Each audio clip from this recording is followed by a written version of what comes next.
인간의 몸으로 온 세상을 창조할 수 있다는 상상 해보신 적 있나요? 섬뜩한 공포 영화의 도입부처럼 들릴지 모르지만 고대 바이킹들에게는 자신들의 신화 속 잔혹한 현실이었습니다.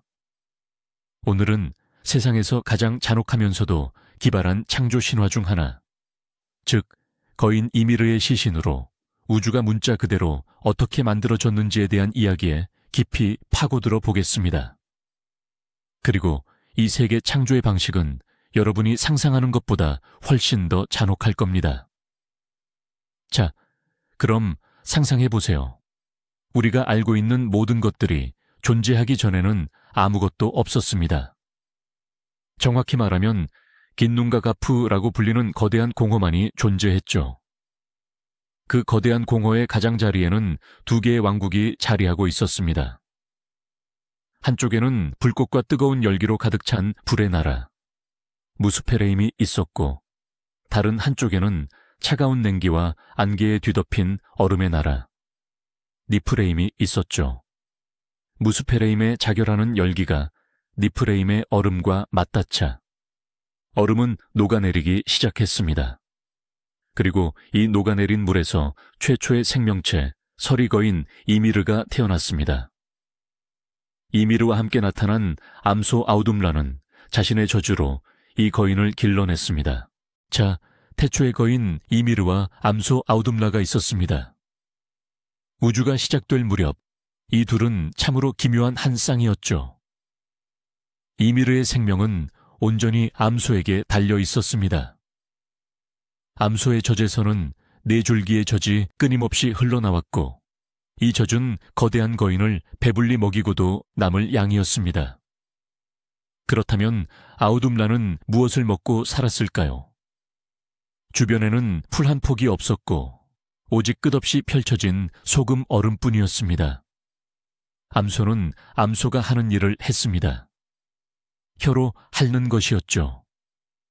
그녀는 성애와 소금 얼음 덩어리들을 핥아 그곳에서 양분을 얻었습니다. 하지만 그것은 단순한 핥기가 아니었습니다. 그 행위 속에는 모든 것을 바꿀 새로운 힘의 탄생이 숨어 있었죠. 첫째 날, 아우둠라의 혀가 얼음 위를 스치자 얼음 덩어리에서 머리카락이 드러났습니다. 얼어붙은 물에서 삐져나온 머리카락이었습니다. 둘째 날에는 얼음 속에서 온전한 머리 하나가 모습을 드러냈습니다. 그리고 셋째 날 해가 질 무렵 암소는 얼음 감옥에 갇혀있던 존재 전체를 핥아냈습니다. 그는 아름답고 강력한 남자였습니다. 그의 이름은 불이었습니다. 그리고 그는 거인이 아니었습니다. 그는 최초의 신이자 혼돈에 맞설 위대한 아스 신족의 조상이었습니다. 부리부리의 등장은 모든 것을 바꾸는 전환점이었습니다. 하지만 이 얼음 같은 세상에서 그는 홀로였고 자신의 혈통을 이어갈 존재가 필요했습니다. 시간이 흘러 그에게서 아들 베르피올가 태어났습니다. 베르는 창조신이나 위대한 전사는 아니었지만 그의 역할은 역사에 지대한 영향을 미쳤습니다. 그는 중요한 연결고리가 되었습니다.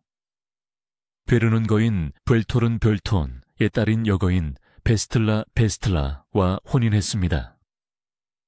이처럼 신과 거인 사이의 결합은 최초의 두 종족 간에 깨지기 쉬운 균형을 상징했습니다. 그리고 베르와 베스틀라 사이에서 역사에 영원히 기록될 세 아들이 태어났습니다. 바로 오딘, 빌리, 비리, 그리고 비회였습니다. 이 세 형제는 세상의 질서를 가져올 운명을 지닌 아스 신족 에시엘의 첫 번째 세대였습니다. 그들은 강인하고 현명하며 큰 야망을 지닌 존재들이었습니다. 그들의 등장과 함께 우주에는 마침내 두 개의 대립하는 세력이 뚜렷하게 형성되었습니다. 한쪽에는 혼돈 그 자체인 이미르 와이미르의 후예, 서리 거인들이 있었습니다. 그리고 다른 한쪽에는 새로운 창조를 열망하는 불의의 후손, 젊은 신들이 존재했습니다. 이 두 세력의 공존은 결코 평화로울 수 없었습니다. 충돌은 필연적이었습니다. 하지만 젊은 신들과 거인 이미르는 좁은 우주의 공허 속에서 함께 조화롭게 지낼 수 없었습니다. 이미르는 원초적인 혼돈 그 자체였습니다. 그는 아무것도 만들거나 창조하지 않고 그저 존재할 뿐이었습니다.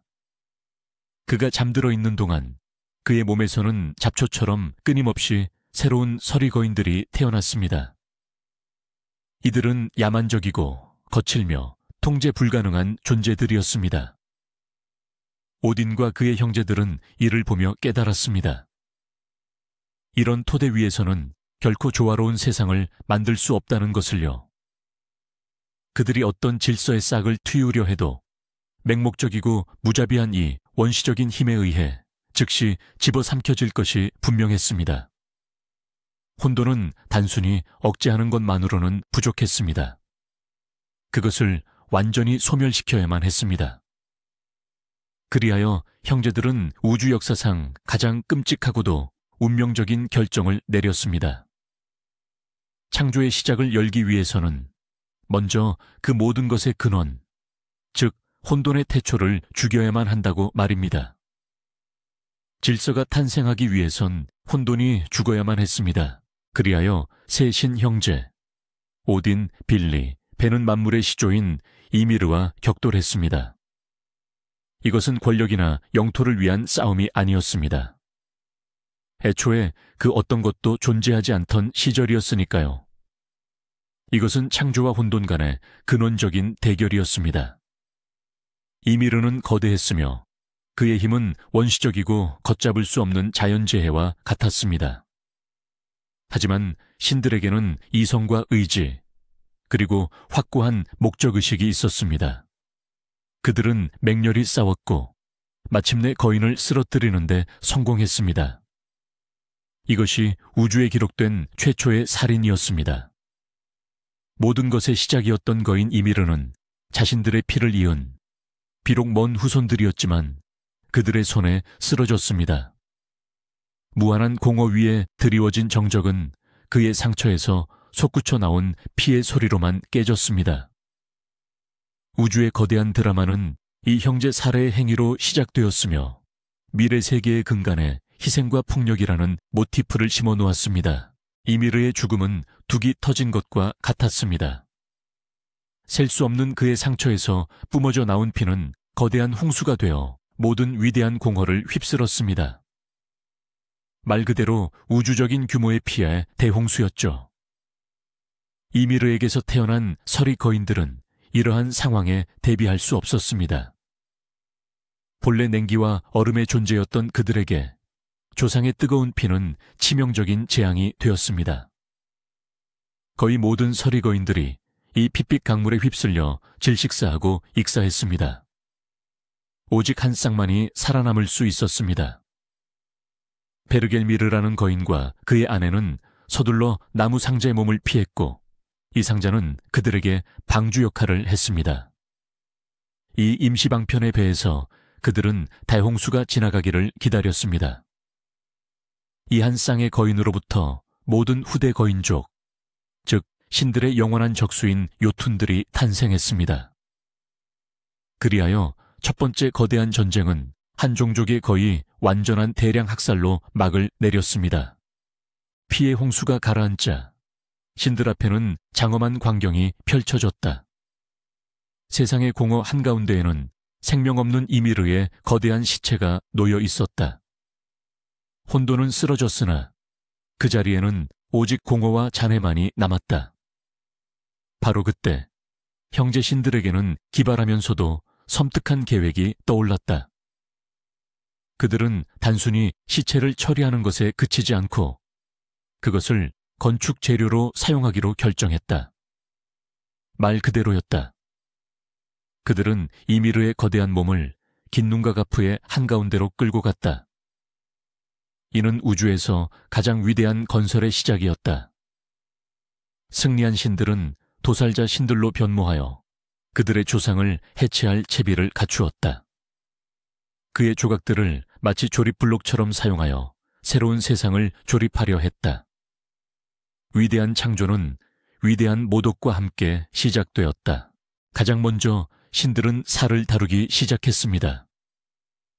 이미르의 거대한 살점과 지방은 대지를 만드는데 완벽한 재료가 되었죠. 오딘, 빌리, 벤은 마치 거대한 조각가들처럼 이 일에 착수했습니다. 그들은 땅을 빚고 깎아내며 형태를 잡아갔습니다. 근육이 평평하고 매끄러운 곳에서는 끝없이 펼쳐진 평야가 되었고, 살점이 울퉁불퉁하고 거칠게 찢어진 곳에서는 언덕과 저지대들이 만들어졌습니다. 그들은 말 그대로 자신들의 손으로 적의 몸뚱이에서 대지를 빚어낸 것이었습니다. 이 새로운 땅을 밟는 모든 발걸음은 첫 생물의 유해 위를 걷는 것과 같았습니다. 온 세상, 즉 미래 존재의 모든 기반은 죽은 몸뚱이의 토대 위에 세워졌습니다. 이것은 죽음에서 태어난 세상이었고, 그 죽음의 흔적은 영원히 이 세상에 새겨졌습니다. 땅이 만들어지자 이제 그곳을 물로 채울 차례였다. 신들은 재료를 찾아 헤맬 필요가 없었다. 전투에서 흘려진 이미르의 피는 엄청난 양이었다. 그 피는 거인의 살점으로 만들어진 저지대에 모여 거대한 웅덩이와 호수를 이루었다.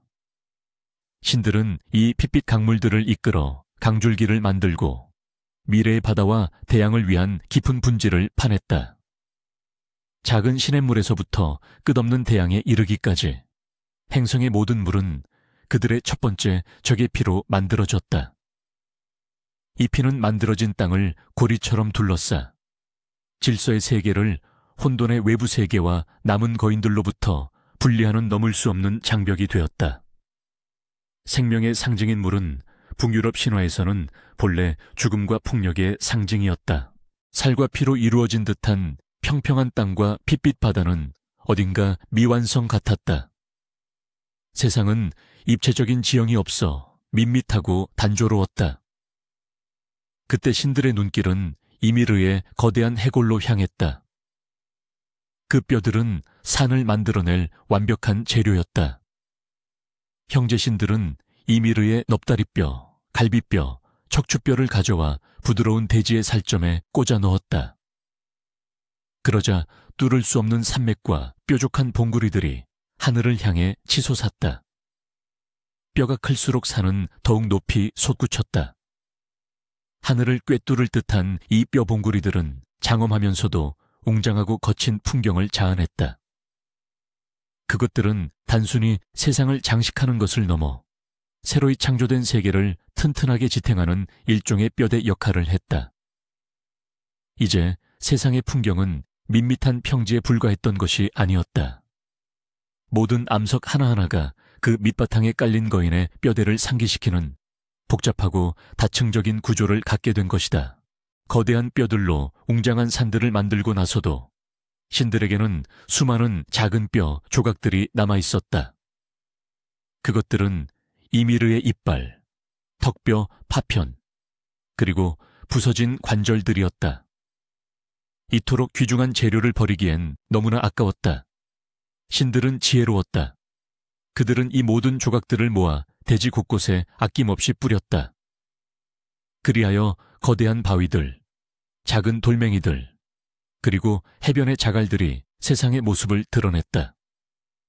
길을 걷던 이가 발에 채이던 돌멩이 하나하나, 넓은 들판에 뒹굴던 거대한 바위 하나하나가 사실은 태초 거인의 이빨이거나 뼈 조각이었던 것이다. 세상은 그렇게 세부적인 요소들로 채워지며 점점 더 생생하고 사실적인 모습으로 변모해갔다. 가장 사소해 보이는 지형의 요소들조차 태초의 희생에 대한 기억을 간직하고 있었던 것이다. 대지는 형성되었으나 그 위에는 오직 김눈과 가프의 공허만이 뻗어 있었다. 세상에는 지붕이, 즉 하늘이 필요했다. 이러한 목적을 위해 신들은 이미르의 신체 중 가장 적합한 부분, 바로 그의 거대한 두개골을 택했다. 그들은 엄청난 힘을 들여 이 거대한 뼈의 그릇을 들어 올려대지 위에 설치했다. 하늘이 무너지지 않도록 그 네 모서리를 든든히 지탱해야만 했다. 이를 위해 신들은 이미르에 썩어가는 살점으로 향했고 그곳에서는 이미 최초의 벌레들이 생겨나 있었다. 신들은 그중 가장 강한 4마리를 선택하여 난쟁이 츠베르그로 만들고 지혜를 부여한 뒤 세상의 4방향에 세웠다. 이들의 이름은 노르드리, 수드리, 아우스트리, 베스트리였으니 각각 북쪽, 남쪽, 동쪽, 서쪽을 의미했다. 이 4난쟁이는 그때부터 이미르의 두개골, 즉 우리의 하늘을 자신들의 어깨에 짊어지고 있다. 두개골로 만들어진 하늘은 제자리에 있었지만 텅 비고 어둡고 생명 없는 공간이었습니다. 신들은 그들만의 독특한 어둡고 기발한 지혜로 이 문제를 해결했습니다. 그들은 이미르의 두개골을 갈라 그 뇌를 끄집어냈습니다. 그리고 그 회색 물질을 하늘 가장 높은 곳으로 푸른 창공 아래로 던져 올렸습니다. 거인의 뇌는 하늘 공간에 흩뿌려지며 구름이 되었습니다. 그때부터 우리가 보는 깃털처럼 가벼운 털구름, 뭉게뭉게 피어나는 뭉게구름, 그리고 천둥번개를 품은 먹구름까지 이 모든 것은 최초의 생명체, 거인의 뇌 조각에 불과합니다. 그 구름들은 하늘을 떠다니며 끊임없이 모습을 바꿉니다. 마치 살해당한 거인의 불안한 생각처럼 자신의 몸으로 만들어진 세상 위를 영원히 떠도는 것처럼 말이죠.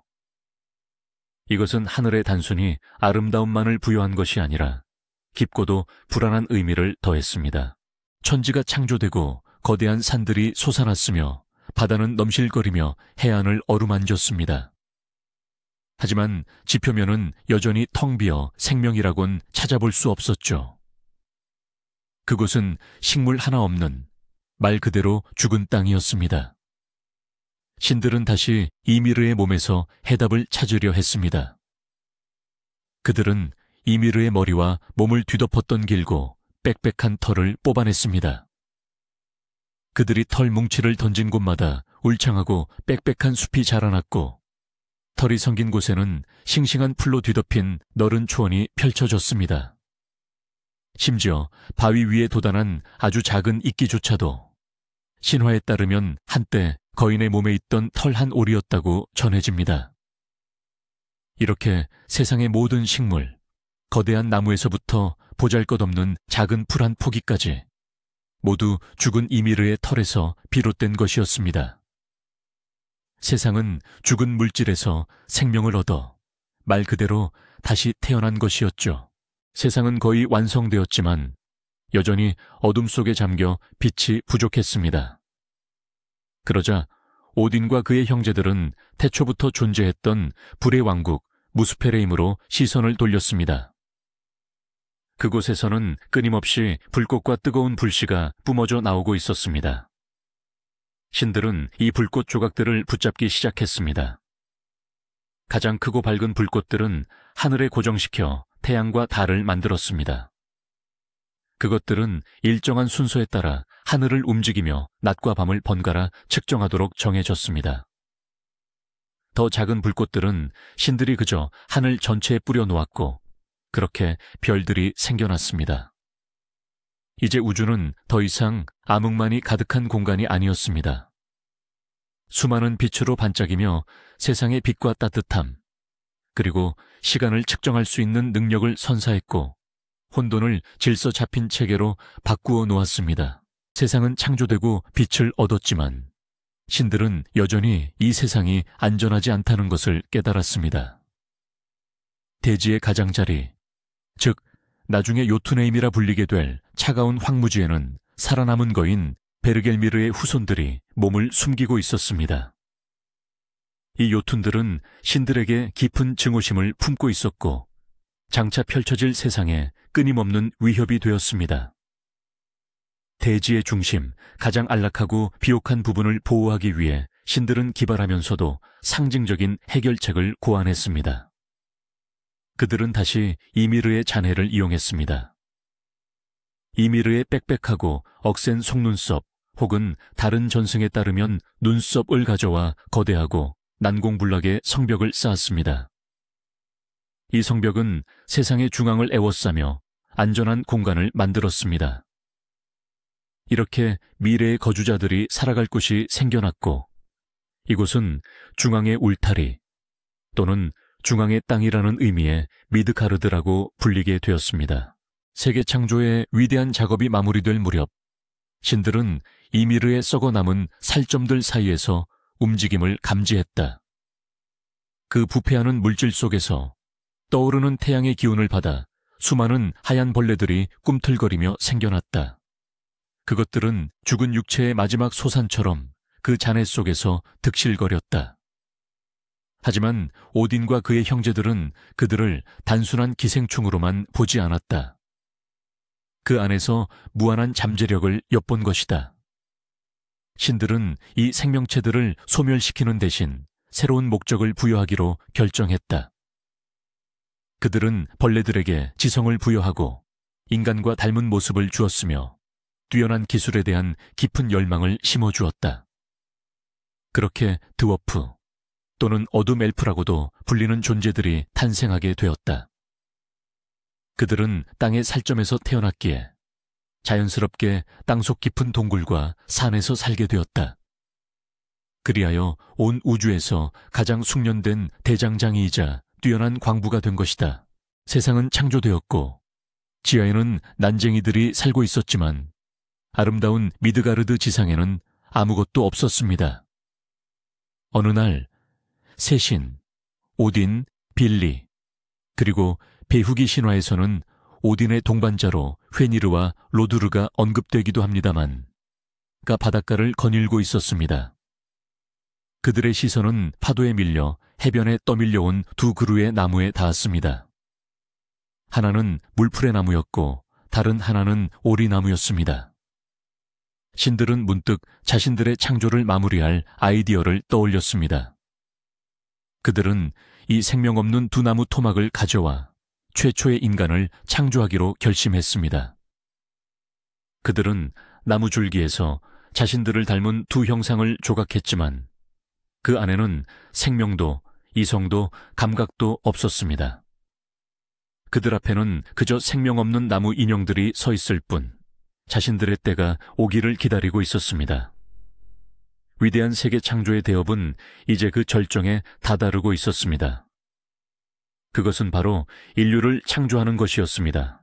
신들은 나무 조각상에 생명을 불어넣기 시작했습니다. 가장 먼저 오딘이 다가왔습니다. 최고 신인 그는 그들에게 가장 중요한 것, 바로 영혼과 생명을 불어넣었습니다.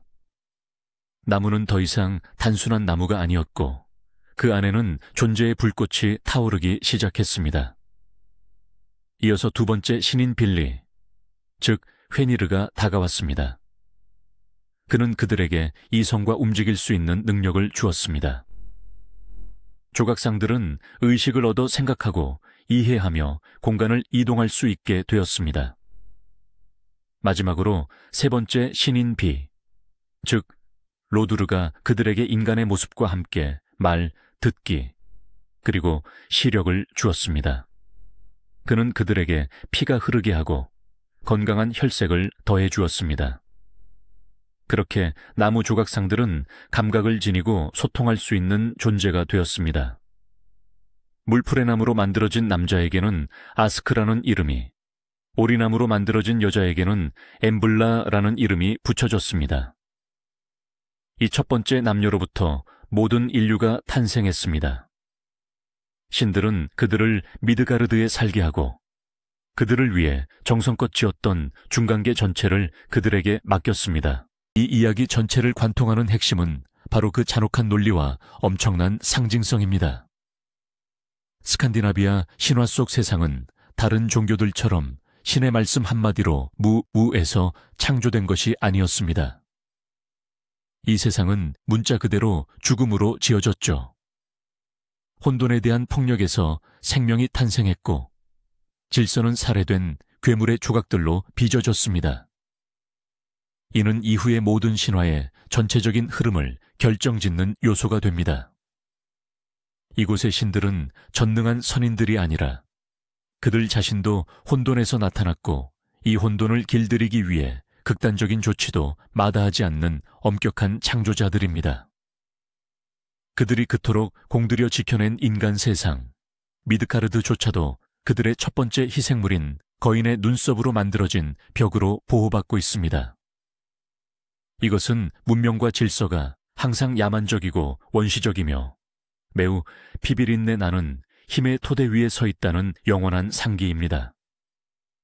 이처럼 한 거인의 몸에서 발밑의 땅에서부터 머리 위의 구름까지 하나의 거대한 우주가 탄생했습니다. 이 영상을 끝까지 시청해 주셔서 감사합니다. 이 잔혹하지만 흥미로운 세계 창조 신화 이야기가 마음에 드셨다면 좋아요와 구독 잊지 마시고 새로운 신화 이야기를 놓치지 마세요. 여러분은 이 신화에서 어떤 부분이 가장 기발하고 창의적이라고 생각하시나요? 하늘이 된 거인의 두개골일까요? 아니면 방어벽이 된 눈썹일까요? 댓글로 여러분의 의견을 남겨주세요.